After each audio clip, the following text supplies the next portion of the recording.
10 ঘন্টা আগে আসিফ মাহমুদের 100 কোটি টাকার ধান্দা নিয়ে একটা পোস্ট দেওয়ার পর নানা অনিয়মের অভিযোগ আর বিতর্কের পর অবশেষে পদত্যাগ করলেন উপদেষ্টা আসিফ মাহমুদ। বিকেলে উপদেষ্টা পরিষদের বৈঠকে এই সিদ্ধান্ত। তিনি লিখেছেন, আসিফ নজরুলের চেলা আসিফ মাহমুদের 100 কোটি টাকা মার্ডার প্রজেক্ট নীরবে চলছে। উপদেষ্টা আসিফ মাহমুদ আর কোটি টাকার একটা কি আপনার পাচার করার বা হাতিয়ে নেওয়ার একটা চেষ্টা চালাচ্ছে। তারা ইতিমধ্যে যেভাবে তদবির বাণিজ্য এবং কি সুপারিশ বাণিজ্য যেভাবে বাংলাদেশে চালাচ্ছে, শয়ে কোটি টাকা মালিক।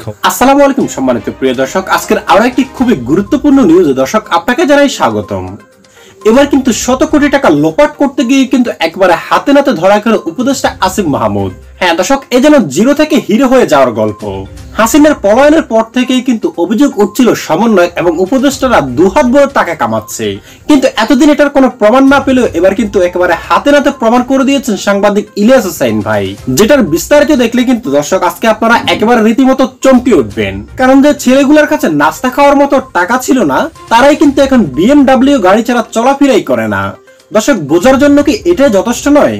আর তাই দর্শক আজকে আপনাদের বিনীত অনুরোধ করবো আমাদের আজকের এই গুরুত্বপূর্ণ ভিডিওটি একটু স্কিপ না করে একেবারে সম্পূর্ণ দেখবেন, কিন্তু তবেই কিন্তু আজকের খবরের একেবারে বিস্তারিত দর্শক ভালো করে জানতে পারবেন আপনি। তবে চলুন সম্মানিত প্রিয় দর্শক, আর দেরি না করে আপনাকে পর্যায়ক্রমে আগে গুরুত্বপূর্ণ আলোচনাগুলি এক এক করে দেখিয়ে নিয়ে আসি। আমাদের বাংলাদেশের একটা অন্যতম আপনার উপদেষ্টা আসিফ মাহমুদ, তার একটা গোপন তথ্য ফাঁস করলো সাংবাদিক ইলিয়াস। ইতিমধ্যে আপনারা অনেকেই জানেন যে 1000 কোটি টাকার একটা কি আপনার পাচার করার বা হাতিয়ে নেওয়ার একটা চেষ্টা চালাচ্ছে, কিংবা আপনার প্রতিনিয়ত আপনার শত টাকা কিংবা আপনার কোটি কোটি টাকা তারা প্রতিনিয়ত হাতিয়ে নিচ্ছে। এটা ফাঁস করলো কে? সাংবাদিক ইলিয়াস। মানে এদেরই তো একটা কমিটি বর্তমান নিজেদের ভিতরেই আপনার কামড়ে শুরু করে দিছে।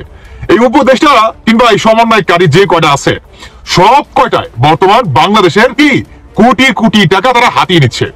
আপনার যদি দ্রব্যমূল্যের দাম দেখেন, আপনার তারপরে বাংলাদেশের বাজারের দর দেখেন, কেন মনে করেন এটা এখন পর্যন্ত নিয়ন্ত্রণে আসতেছে না বলেন তো? যেখানে পুরো পৃথিবীর বুকে রমজান মাস জুড়ে সমস্ত জায়গায় সমস্ত কিছুর দাম মনে করেন কমে যায়, আর সেখানে আমাদের বাংলাদেশে দ্বিগুণ হয়ে যায়। ভাবতে পারেন কেন দ্বিগুণ হয় বলেন তো? আচ্ছা ধরে দিলাম শেখ হাসিনা আপনার স্বৈরাচার ছিল, শেখ হাসিনার আমলে কম ছিল না, তাহলে এই অন্তর্বর্তীকালের সরকার কেন কমাতে পারতেছে না বলেন তো? এখন তো শেখ হাসিনার কোন নেতা কর্মী কিংবা কোন জনগণ তো বর্তমান এক একটা প্রতিষ্ঠানে বৈশা হয় নাই, বৈশা রয়েছে কেনা অন্তর্বর্তীকালের সরকার বৈষম্যরা। তাহলে কেন তারা এই শ্রেণীকে ভাঙতেছে না? শোনেন কথা বলি, যেখানে আজকে নিহত পরিবার কিংবা আপনার তথাকথিত মানে আপনাদের কথা শহীদ পরিবার, তারা রাস্তাঘাটে ঘুরে বেড়াচ্ছে চিকিৎসার অভাবে, আর সেখানে আপনার সমন্বয়কারীরা তারা প্রতিনিয়ত বাসর করতেছে না নিত্য নতুন নারীর সাথে, বাড়িঘর এবং টাকা পয়সা প্রতিনিয়ত হাতিয়ে নিচ্ছে, তাই না?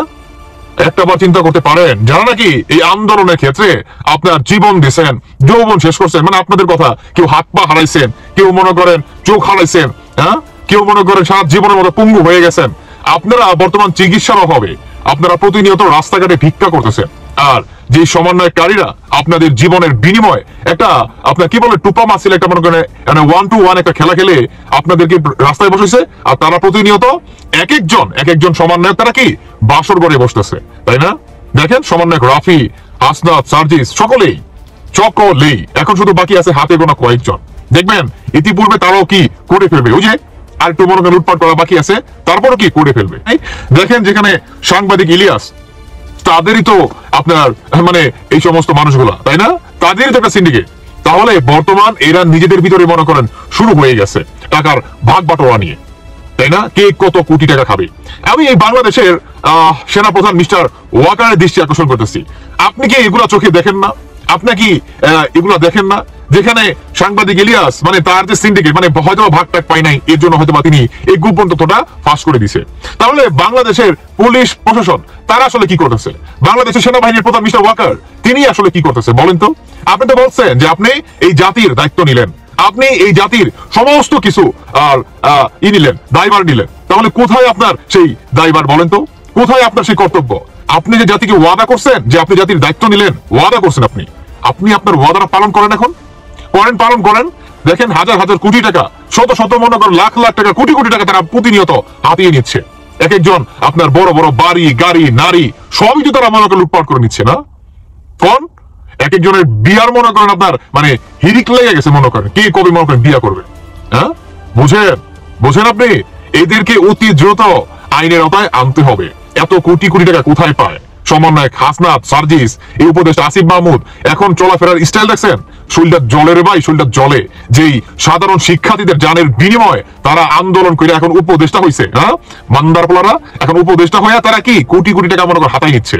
আর যেখানে নাকি এই সাধারণ শিক্ষার্থীদের বাইরের সেন্টিমেন্ট নিয়ে খেলা, তাদের পুরো জিন্দেগি যৌবন জাত সঙ্গে ধ্বংস করে নিজেরা প্রতিনিয়ত বাসর করবো, আর আপনাদের কি মনে করেন বাস দিব। তাই বলবো, আর বাস খাওয়ার আগে এদেরকে শক্ত হাতে প্রতিরোধ করতে হবে। আর আমাদের বাংলাদেশের সেনাবাহিনীর প্রধান মিস্টার ওয়াকার, আপনাকেও এটার মুখোমুখি হতে হবে। কারণ যেখানে সাংবাদিক ইলিয়াস তার নিজের দলের এত বড় একটা গোপন তথ্য ফাঁস করলো, অবশ্যই আপনাকে এটার জন্য শক্ত হাতে এদেরকে দমন করতে হবে এবং আইনের আওতায় আনতে হবে, জিজ্ঞাসাবাদ করতে হবে। এদের সমস্ত ব্যাংক ব্যালেন্স, 14 গোষ্ঠীর ব্যাংক ব্যালেন্স আপনাকে তদন্ত করতে হবে।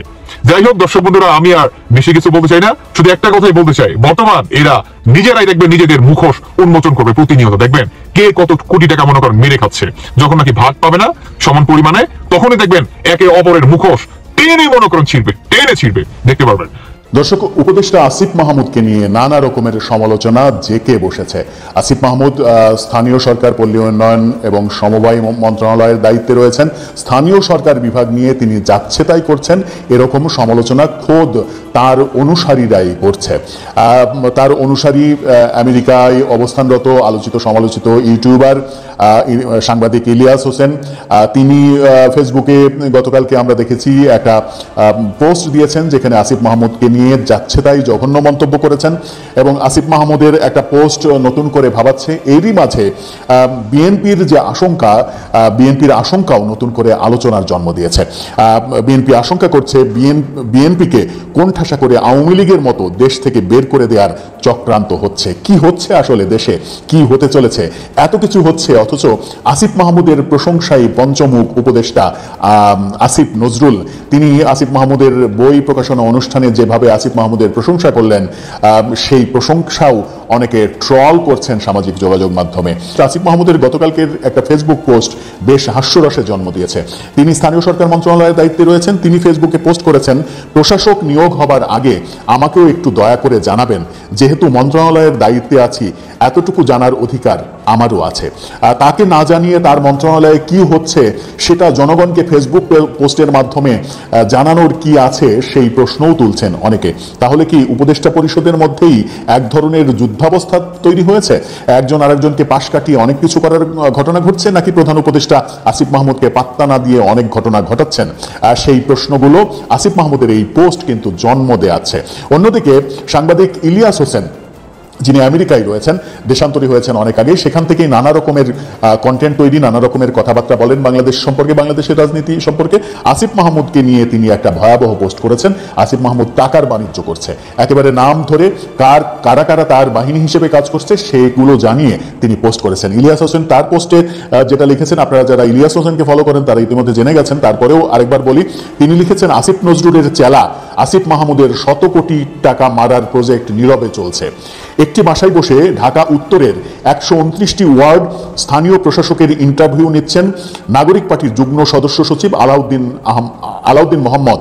মহাখালী ডিওসিস এর 31 নম্বর রোডের 469 নম্বর বাসার 3 তলায় চলছে রমরমা এই বাণিজ্য।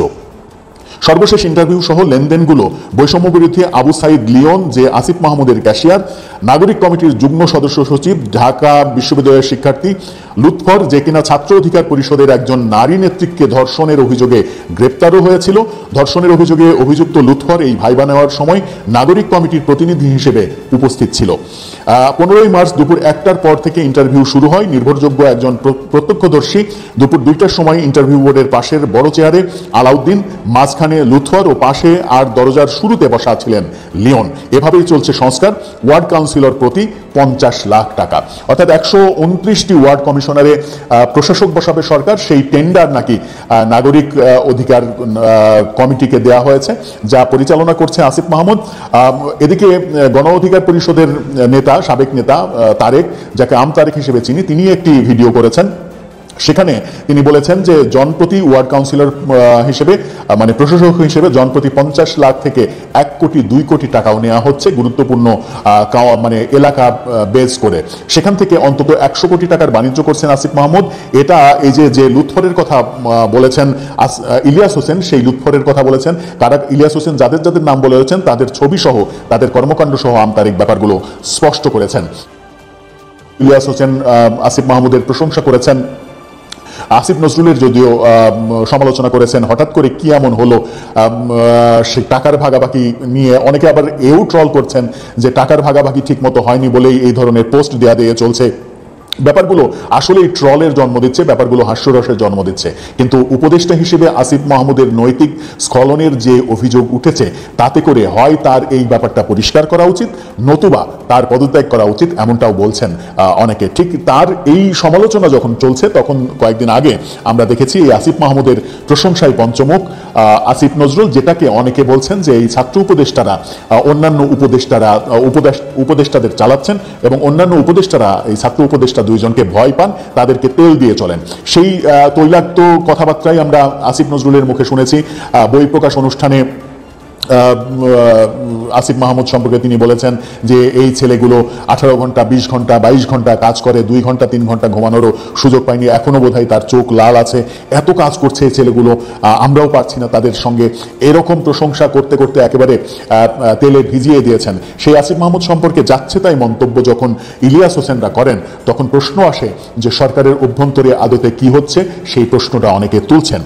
সেই প্রশ্ন যখন তুলছেন তখন বিএনপির অন্যতম নেতা মির্জা আব্বাস তিনি প্রশ্ন তুলেছেন, সরকারের দিকে ইঙ্গিত করে বলেছেন বিএনপিকে কোণঠাসা করে আওয়ামী লীগের মতো দেশ থেকে বের করে দেওয়ার চক্রান্ত চলছে।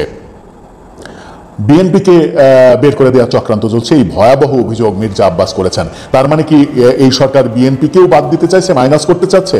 আওয়ামী লীগের সঙ্গে বিএনপিকে মাইনাস করলে কার লাভ? নতুন যে জাতীয় নাগরিক পার্টি তাদের লাভ, তাদেরকে ক্ষমতায় আনার জন্য এই কাজ করা হচ্ছে। বিএনপির অভিযোগ কিন্তু সেই দিকেই ইঙ্গিত করে। আবার মির্জা আব্বাস এটাও বলছেন ওদের হাতের ওদের কলমের কোনো সংস্কার আমরা সহজে মেনে নেব না, সংস্কার যদি করেন আমরা কারেকশন করব। অর্থাৎ আপনারা যতই সংস্কার করেন এই সংস্কার আমরা মেনে নেব না, আমরা ক্ষমতায় এসে সেগুলো কারেকশন করব। ভয়াবহ লেভেলের রাজনৈতিক একেবারে হুঙ্কার। এই রাজনৈতিক হুঙ্কারের পরে ইউনূস সরকার সংস্কার ব্যাপারে আর এগোতে পারবে কিনা সেই প্রশ্নও সামনে আসছে। সব মিলিয়ে একটা হযবরল পরিস্থিতি চলছে। এই হযবরল পরিস্থিতি থেকে আমাদের উত্তরণের পথ কি সেটা ভাবনারই ব্যাপার। দর্শক, আপনার কি মনে হয় উপদেষ্টা আসিফ মাহমুদের বিরুদ্ধে যে অভিযোগগুলো এসেছে সেই অভিযোগগুলো কি সত্য নাকি? সম্মানিত দর্শক শ্রোতা, এই আসিফ মাহমুদ শুধু নয়, আরো বেশ কয়েকজন উপদেষ্টা আছেন যারা কিন্তু হাসিনার পলায়নের পর থেকে কিন্তু হাজার কোটি টাকা কামিয়ে নিচ্ছে। যারা হাসিনার সময় জনগণের পক্ষে কথা বলতো সব সময়, তারাই কিন্তু এখন জনগণের টাকা মেরে খাচ্ছে। দর্শক, যেটা কিন্তু আপনারা ইতিমধ্যে কিন্তু দেখতে পেয়েছেন ভিডিওতে। কিন্তু এরকম পরিস্থিতিতে ডক্টর ইউনূস সাহেবের কি করা উচিত? দর্শক, কমেন্ট করে জানিয়ে দিন এই বিষয়ে আপনার মূল্যবান মতামতটুকু। কারণ আপনাদের এই মতামতটুকুর কারণেই কিন্তু আমরা পরবর্তীতে আরো গুরুত্বপূর্ণ নিউজগুলি আপনাদের সামনে তুলে ধরতে আগ্রহী হব। আজ এ পর্যন্তই দর্শক, আশা করি সকলে অনেক ভালো থাকবেন। আল্লাহ হাফেজ।